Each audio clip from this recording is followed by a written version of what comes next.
នេះគេហៅថាដើមចូលពេជ្របាទដើមចូលពេជ្រនេះជួយបានច្រើន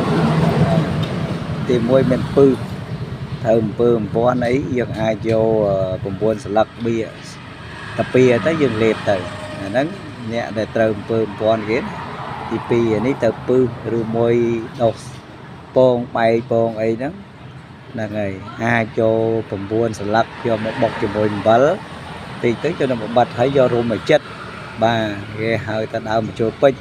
បាទអាចព្យាបាលជំងឺបានច្រើនមុខដូចជាតអកដូចជាអីហ្នឹងក៏អាចព្យាបាលទៅដែរបាទ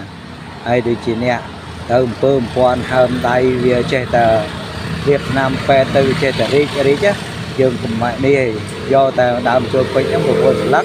ដាក់អំបិលមកចុងលភាទៅហើយបុកចូលគ្នាទៅយកមករុំបាទរុំកន្លែងតបៅដែលរីកហ្នឹងទៅ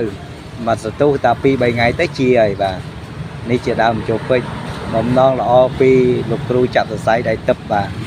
លោកគ្រូលីមចាប់សរសៃដៃទឹកបាទ